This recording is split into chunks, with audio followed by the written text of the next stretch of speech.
அனைவருக்கும் ஜும்பலகா குரு சேனல் சார்பாக வணக்கம். இன்னைக்கு ஒரு இன்ட்ரெஸ்டிங்கான சினிமா நியூஸ் தான் பார்க்க போறோம். 80 நாடுகளில் 3000க்கும் மேற்பட்ட திரையரங்குகளில் ரிலீஸ், தெரிவிக்கவிடும் சர்க்கார். தீபாவளி நெருங்கும் சமயத்தில் சர்க்காருக்கான திரையரங்குகளின் எண்ணிக்கை மேலும் அதிகரித்து புதிய சாதனை படைக்க அதிக வாய்ப்புள்ளது. ஏஆர் முருகதாஸ் இயக்கத்தில் விஜய் நடித்துள்ள சர்க்கார் திரைப்படம் 80 நாடுகளில் 3000க்கும் மேற்பட்ட திரையரங்குகளில் திரையிடப்பட உள்ளது. ஹவாய் தீவில் வெளியாகும் முதல் தமிழ் படம், வாட்ஸ்அப் ஸ்டிக்கரில் வெளியான தமிழ் படம் என பல சாதனைகளை படைத்து வருகிறது சர்க்கார். துப்பாக்கி, கத்தி படங்களை தொடர்ந்து ஏஆர் முருகதாஸ் விஜய் கூட்டணி 3வது முறையாக இணைந்துள்ள படம் சர்க்கார். முந்தைய படங்களில் தீபாவளி நாளில் வெளியிட்டு வசூலை அள்ளிய முருகதாஸ் இந்த படத்தையும் தீபாவளி நாளில் வெளியிடப் போவதாக படப்பிடிப்பு தொடங்கும் போதே அறிவித்தார். எதிர்பார்ப்புகளுக்கு ஏற்றாற் போலவே படத்தின் அறிவிப்பு, முதல் பெயர், first look, poster, teaser, trailer என இந்த படம் குறித்து வெளியான ஒவ்வொரு அறிவிப்பும் உலக அளவில் சாதனையை படைத்தன.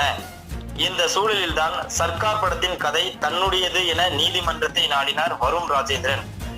ஒரு வழியாக இந்த பிரச்சனையில் சமரசம் ஏற்பட்டு தீபாவளிக்கு சரவெடியாக திரைக்கு வருகிறது விஜயின் சர்க்கார்.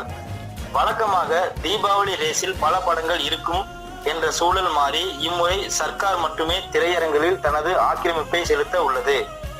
5 கண்டங்களில் 80 நாடுகளில் 3000க்கும் மேற்பட்ட திரையரங்குகளில் இந்த படம் திரையிடப்படுவது உறுதியாகி உள்ளது.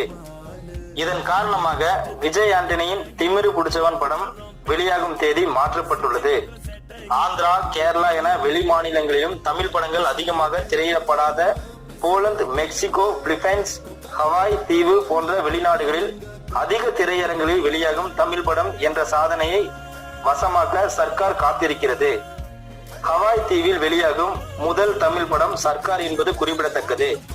முன்னதாக கபாலி, மெர்சல் படங்கள் 3500 திரையரங்களில் திரையிடப்பட்டதே சாதனையாக இருந்த நிலையில் தீபாவளி நெருங்கும் சமயத்தில் சர்க்காருக்கான திரையரங்குகளின் எண்ணிக்கை மேலும் அதிகரித்து புதிய சாதனை படைக்க அதிக வாய்ப்புள்ளது.